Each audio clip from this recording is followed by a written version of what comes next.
A young woman smashes her car in the middle of the night, dying quickly before the vehicle catches fire. When her watch lands on the ground, it breaks off her wrist. Later, a woman stops her car in the middle of the street because she has a flat tire, and a man finds himself stuck in traffic. Since the traffic is now blocked, the man drives around the corner and nearly collides with Uncle's truck. He drives onto the sidewalk after avoiding the truck, and a store's flag lands on top of his windshield. The man gets out of the car to remove the banner, but as he does so, a wire fastened to a window that Fatty had previously arranged shakes. The window smashes, and the man is killed as all the glass fragments land on top of him. While they wait for the ambulance, others swiftly phone the police, who arrive to check on him. Brain is ensuring that everything is proceeding as planned while observing the onlookers. As it turns out, this wasn't an accident. Instead, his crew designs intricate plots to make their killings appear accidental. Woman is assisted by the police in pushing her car away so that she can leave, and Uncle follows in his truck after dropping his cigarette to the ground. When Brain notices this, he takes it up so as not to leave any evidence at the crime scene. In the meantime, Fatty moves to a nearby parking lot where he covers the security camera with balloons before going up to the car where their client left their payment to get the envelope containing the cash. Woman and Uncle watch the news at their hiding place a short while later. There was no question that the death of the Triad gang leader, who they killed, was an accident. Woman is concerned that Uncle drooled his cigarette, but when Fatty arrives, Uncle lies and claims that he picked up the cigarette. When Brain arrives, he reprimands his uncle for lying and reveals the cigarette he had picked up since Brain is hearing everything through concealed microphones that were planted by Woman in the room decades ago. Uncle is having a tantrum, and Brain isn't sure if he can continue to trust him. Brain warns everyone that mistakes like these put their safety in danger. Uncle declares he is giving up smoking permanently since he doesn't want to lose his job.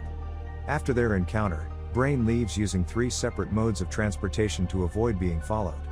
When he gets to his apartment, he checks to see if a leaf is adhered to the door. He does this every time he leaves, and if it has fallen, he knows someone has broken in. He places the cash in the safe, turns on some music, and then lies down in bed to act as though his wife. Later, Fatty contacts Mr. Wong to give him advice on how to recruit them for their next murder. He must gather his stuff into a bag from a garbage can, enter an old building, and leave the bag outside the elevator while he ascends to the 6th floor. When Fatty meets Brain on the bus, he picks up the bag and brings it with him as they go through the contents together. Wong wants his father, who is confined to a wheelchair, killed.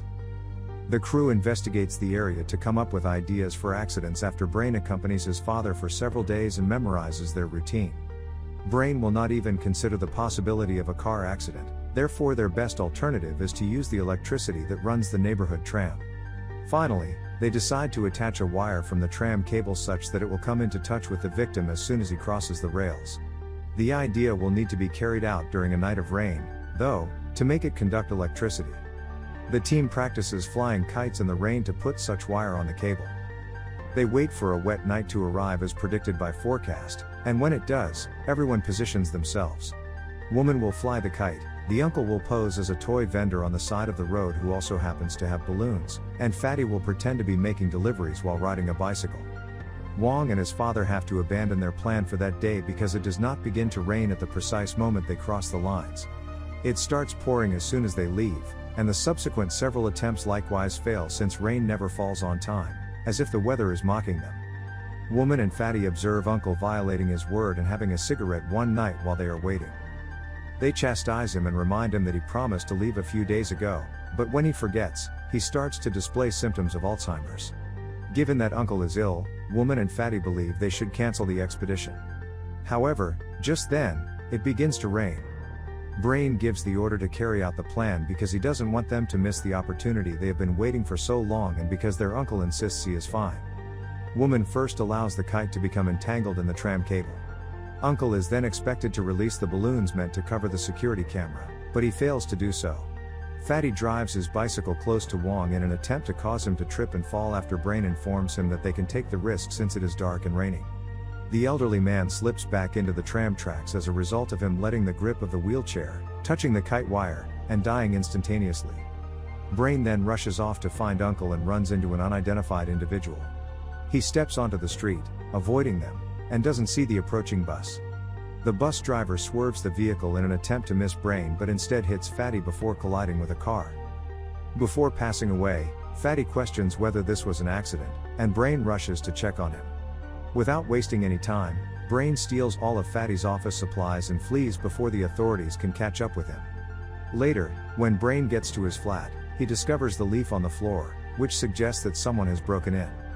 But because a neighbor saw the open door and notified the authorities, the police are already there.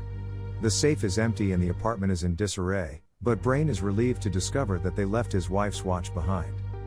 Even after the police inform him that other apartments in the complex have also been broken into, Brain is still of the opinion that the squad is being pursued.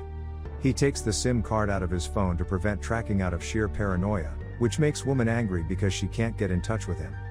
After that, Brain moves into a different apartment that he had reserved for situations like this one. The bus driver is still unconscious, and the television reveals that the police have determined that the crash was an accident. The following day, Uncle is acting like a toy vendor again because he has forgotten that they have already completed the work, and Wong is headed to an insurance company's office to meet his agent Chan. The two men get into a heated argument about a file.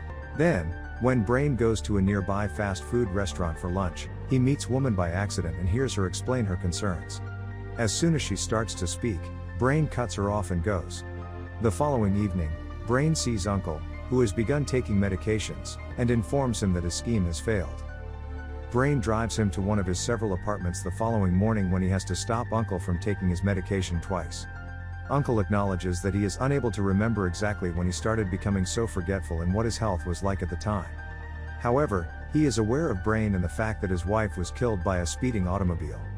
Uncle is the only person who still believes Brain when he says the accident was a setup and he should have died instead. To keep Uncle occupied and secure, Brain invents a new task and instructs him to remain in that apartment while monitoring events on the street below his window until new orders. Chan then begins to follow Brain around and becomes alarmed when he overhears Brain chatting on the phone and declaring, "It's been done."